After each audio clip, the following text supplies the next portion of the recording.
Agit Erev Shabbos.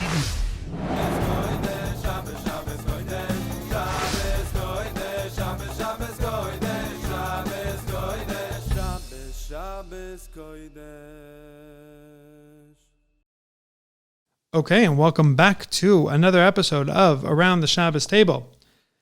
This is wonderful. It's so much fun, Daddy, to have this back, to be able to do this on a regular schedule.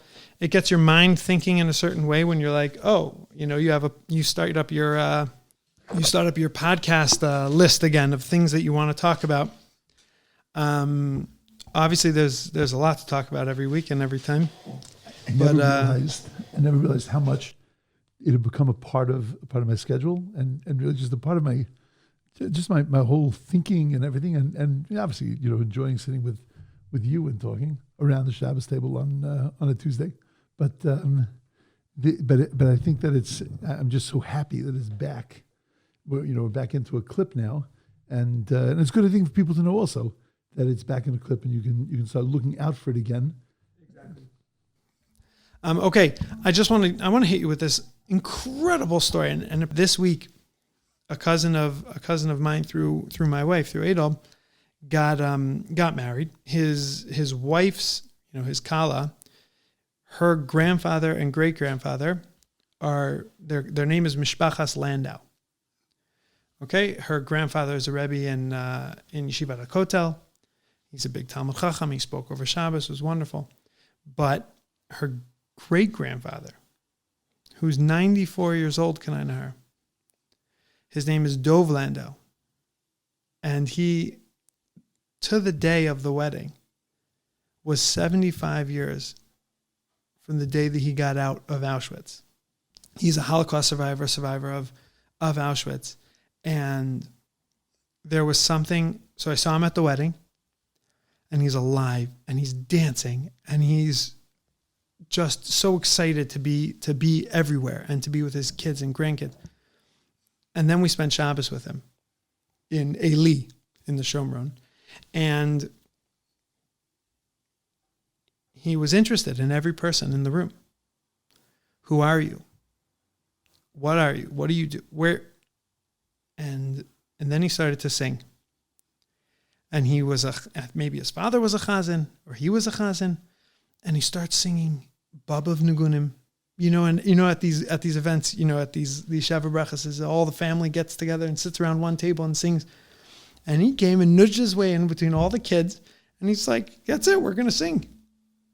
And he started singing. And then he started dancing. Mind you, he's 94 years old. And he starts singing a Kehillah, and he puts his arms up like this. And he has numbers on his arm.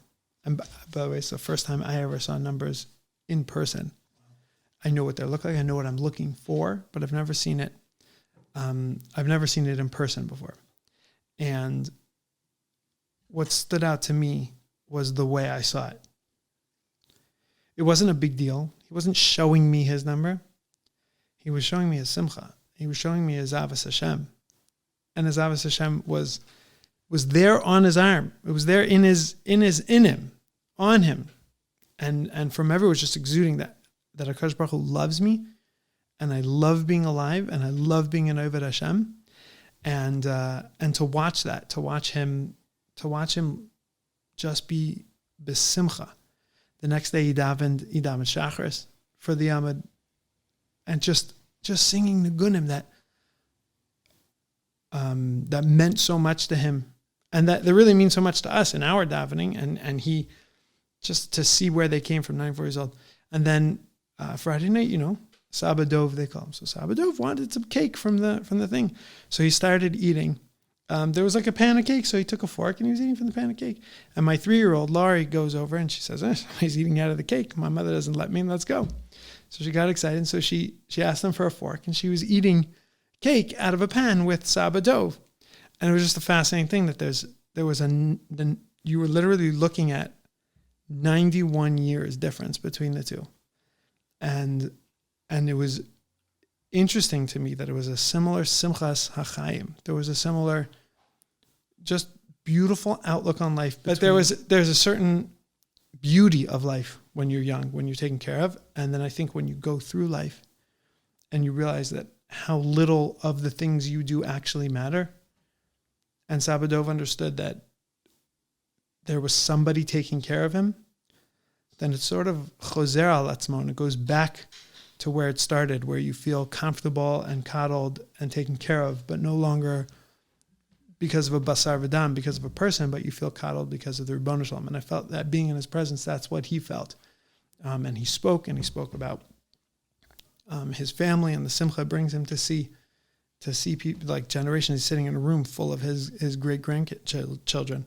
It was just fascinating, really, really fascinating. And it brought this, since then, it's just been on my head of being able to go through life. Not always are we afforded the opportunity to have such intense situations where we're forced to think, who's taking care of me, and is there Ribono Shalom? And we're not always put through these harrowing experiences that you can come out the other end very strong. But how do we take that and do that within our own lives and live besimcha, like Saba Dov, every day of our lives? So that was something that just blew my head since then, and I really wanted to talk about it. So without saying names, we'll keep that. Without saying names, there's a person in your life who you've seen, not a relative, but a person who you know, who is suffering. I would say, as the years go on, even is suffering almost like the suffering of Eov. Just everything from everything is Yisur, from his life situation. But parnasa, life situation, nachas, all of that, and his own personal thing. The Yisurin are gefährlich. You would never know that the Yisurin are gefährlich. You would have no idea, because that is Simchas Hachaim. An amazing thing once happened. He once had, and again, I'm not going to go into the details, but had an interaction with somebody, which was a simple interaction, sort of a kind of thing that could happen to anybody. And that interaction ruined that other person's life, ruined their life. And they allowed it to ruin their life. And you saw these two people were mamish like symbols, like a semel of what happens when you have Simchas Hachaim and what happens when you are a miserable, negative person. And it was just so stark to look at, like amazing that you can see this in front of you. And I always had those two images. One is, is happiness, and the other is verbissen, like real bitter. And you see that with people. Like, what's the difference between a person who's... A lot of times you see them at the extremes. So you have somebody who isn't okay, who thinks he's great, and somebody who's great, who's verbissen, who's just bitter and ayin ra on life, and everything is negative. That's it. So that's a lot of the core of Simcha, right? That's I really want to break open. Like, what is it? What is it about these people, and why? And is it only at the extremes that we see it?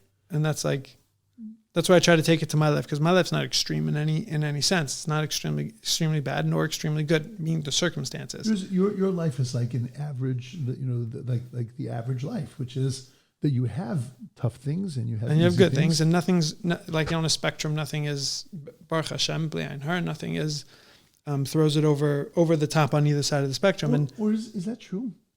Well, that's what I think, but maybe yeah. See, I think that's what Simchas Hachaim is. I think Simchas Hachaim is that you do really have extremes. Everybody has extremes. There's some of the things that you've experienced, and that you will in your lifetime experience, are the things that other people call the suffering of Eov.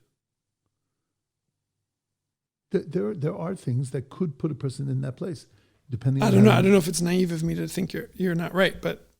Because I think that the things I experience are life. Life sucks. It's just what it does. And that's what makes it so amazing. That's what's incredible about it, is that there's ups and downs. To think that's my point. That's exactly my point. I'm agreeing with you. That life goes, and I know that's a little surprising, but life goes up and down. Even after I just disagreed with you. Right. Life goes up and down. And it all depends on how you look at it. And I think that now you want to break that open, and how does that work? So let's look at the Holocaust survivor. So, have you heard of him, Sabadov Landau? No. There's a lot of videos of him. You can watch. You can watch on YouTube the videos of Sabadov. Anyway, Kitzer. So take a Holocaust survivor, right? And we've met Holocaust survivors that are, their lives are ruined, and you meet a Holocaust or not ruined. They actually have very good lives, but there's a certain heaviness to them. And there are other Holocaust survivors that when they talk about the Holocaust, there's a heaviness, but in the rest of their life, you almost if you don't hear those stories from them, you almost think that that they're wow, like they're amazing. We had one in Shul, Moshe Simcha. Remember Moshe Simcha? Yeah. And Moshe Simcha was. If you ask me what if I were to draw a picture of Mr. Weisner, Yeah. if I were to draw a picture of him, I would just draw a smile. When he spoke about the Holocaust, he never did, but he let you know that he wouldn't go there. And when you spoke, I very clearly remember tears in his eyes, but it was only tears of simcha. I mean, I remember when we brought the Chevra on Purim. Were you with me? Mm-hmm. Yeah, those are unbelievable. With his sister and with those, it was unbelievable. And to watch him, for me, a memory of Mr. Weisner was watching him learn with Todd. Right. He had all the excuses not to do this, and he was an old man, and he pushed himself to come and learn. And the relationship that he had with Bertie Alvashon, was amazing. So how does that happen? What's the mechanics of that? And are we just watching the end? That's my question. Is it possible to do this 30 years before, when you're 40, 50, 60? Or is it like I explained, that it's only once we see this a lot of times with elderly people or people maybe over their 80s because life comes around again. They have such a perspective on life. Right. So I think that it is possible during it, but you have to work on the perspective. So you'll have better days and worse days. Because the way I see the mechanism is like this, that you have this thing called life for which you are appreciative. And then you have these like boxes that come in, the death of somebody you love, your own personal sickness, a financial difficulty. But you see those as just things within this thing called life, which you see as a very positive, beautiful thing.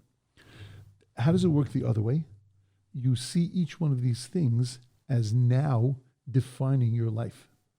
So when there's a death of somebody you love, and that defines your life, then your life, as you say, sucks. Life becomes really miserable because it's defined through this event, as opposed to there's life, and then there's this thing that takes place inside of life.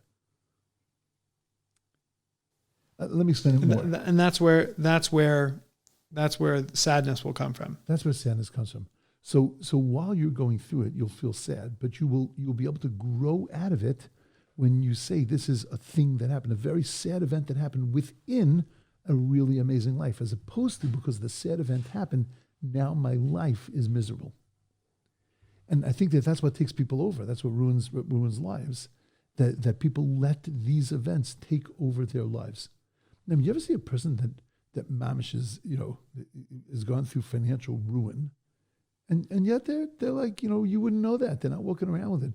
You see some people that walk around and you say, I'm going to go get a coffee. Oh, I wish I could afford a cup of coffee, right? Or you'll say, we're going on a vacation.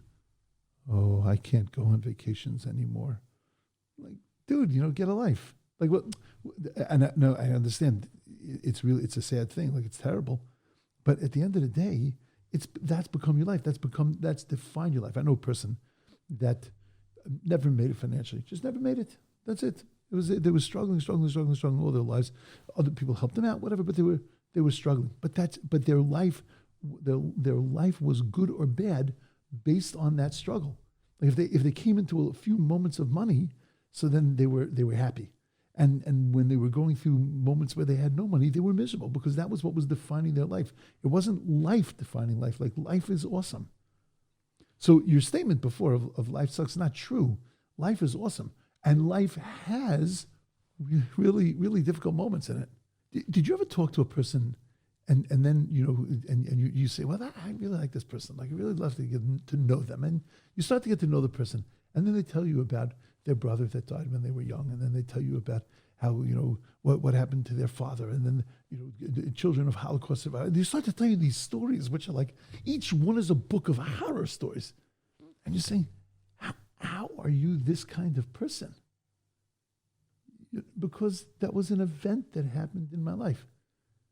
And it doesn't take over my life.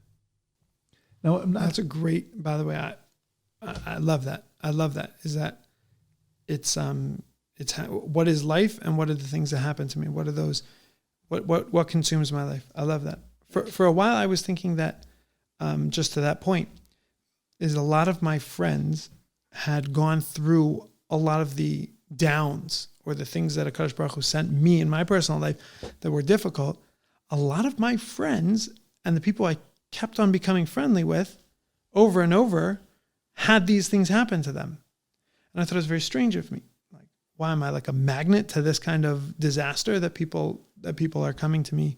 And I sort of thought that there's a certain quality of person who I'm friendly with, a person who has a certain outlook on life, that life isn't consumed by by the things that happen to them.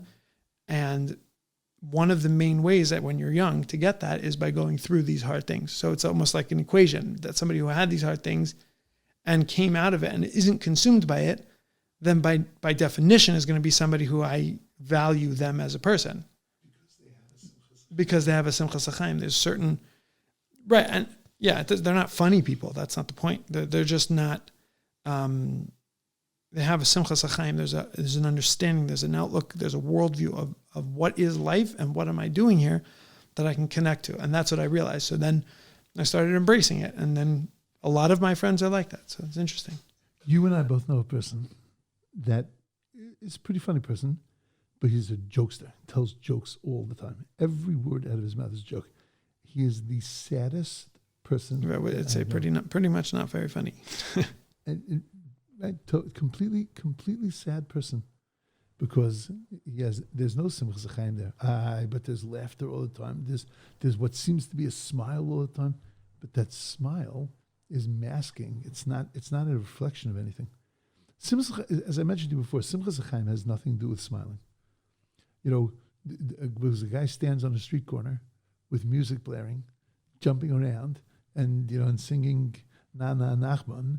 Right? That doesn't mean that he has Simchas Hachaim. That means he's a pretty good dancer and he can jump. Baruch Hashem, his heart is healthy, and he's young. He's probably under 30. So that's what. Although often these guys are way pushing 60, like way over. Right, but that's all it means. Doesn't mean he has a Simchas Hachaim. It's how he doesn't mean he does. It could be. I'm not saying he doesn't. That's not the simon, right? That's not the simon that is Simchas Hachaim. A simon of Simchas Hachaim is that when you look at life, you say life is good. This is hard. This is hard. I'm going through a hard thing right now, and it's pulling me down. But nevertheless, it's a hard thing within something greater. Right, and smiling belongs in Simchas Hachaim, but it's not the siman too. It's not the siman. It's the byproduct of being besimcha. Then your head is light. Everything can be comical. There's place for things to be fun. Right. Even at yourself, you can be self-critical and funny and laugh. And that's where the simcha comes from. The laughter part comes from a different place. If you don't have Simchas Hachaim, so then most of the time you're going to be down and depressed, and you might not be able to quantify it that way. Because you can't say medically you're depressed, but just a downer, and then you look at the world and everything takes on that negative color. Everything takes on that hue, and then the Yetzer Hara has really got you, because you have no real joy in mitzvahs. You have no real joy in anything. You just do things, and you become this robot, and you look fine. You have Shabbos, you have Shabbos guests, you have everything going on, but there's no life there.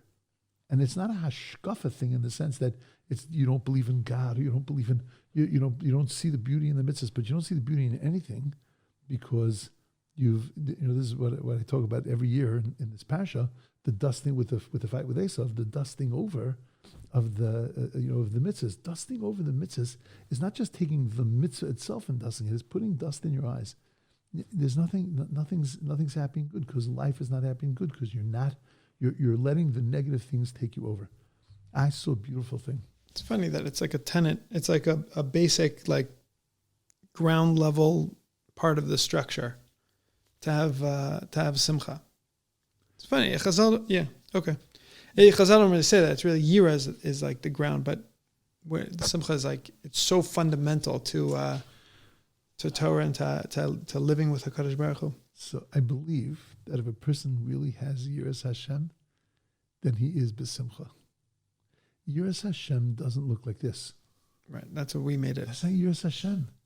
Yiras Hashem is not extra piety either. Right? We've turned that into, but that's not yiras Hashem. Yiras Hashem is the understanding of God. Well, I understand God, and I understand how His world works. Then I'm b'simcha because I know that everything's good, and this is hard for me. It hurts me. But it's not bad. I saw a thing that said, why is it that we are not overcome with joy during the month of Av? Why do I say that? Because it says, Misha nichnas Av, mimatim b'simcha. So the mitzvah of Av is that we have to be mimai, we have to lessen the simcha. Which means that if we follow our pattern in everything else that we're taught, both by Chazal and the Torah, our Yetzer Hara goes nuts. So our Yetzer Hara says, not on my watch, we're going to do the exact opposite. So why don't we do the exact opposite when it comes to the month of Av? We don't. We embrace the miyut and we go super pedantic about its laws. And that's the Yetzer Hara. He's already got a hold on us. That's it.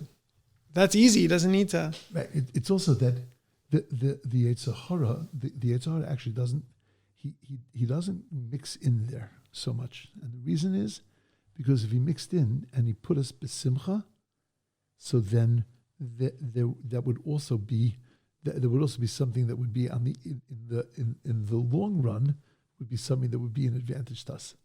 In other words, being b'simcha gives you a good perspective on things. A healthy perspective on things, and the Yetzer Hara doesn't want us to have that. That's why in Av, the Yetzer Hara doesn't go nuts on making sure that we're filled with simcha, because if we're filled with simcha, it'll spill over to other months, and then he's lost his game. Because when you're besimcha, besimcha means, by the way, I once heard a gorgeous thing. You know what the word simcha is made up of? Two words. Yesh, from the shin, yesh macha. You wipe out your ego. To wipe out the yesh, the yeshus, the ego. When you wipe out your ego, then you can be besimcha. When you and your pain are not filling up the world and filling up your life, then you can see how awesome everything is. But you can't see that when your own self and your own ego is filling up the picture. Okay, shkoyach. So we should just end with when we say that. That mitzvah gedayla lios b'simcha, right? That it's a big mitzvah to be b'simcha. What does that mean? Mitzvah gedayla lios b'simcha. I feel like I always say that you can do many mitzvahs when you're lios b'simcha. When you are b'simcha, you can do many mitzvahs. So it's the fundamental of all mitzvahs is b'simcha. So to take that negativity. The negative things are happening every day. Not the negativity in terms of the outlook, but the negativity in terms of the things that happen that are negative. And they hurt. But put that hurt as a piece inside of an incredible life. Put it in a box. And when it's in its box, you can go into that box every once in a while. You could feel that pain, but it's just a box. You could step outside of that box, walk back into your life, and your life is awesome and amazing. Okay. Shkoyach, Pass The Chulent. And the Yerushalmi Kugel. We're adding Yerushalmi Kugel. We've added Yerushalmi Kugel. In the Chulent? No. Separate? No, separate. All right. Separate. But you have to have a lot of Yerushalmi Kugel because then it spills over to the rest of the week. Thank you very much.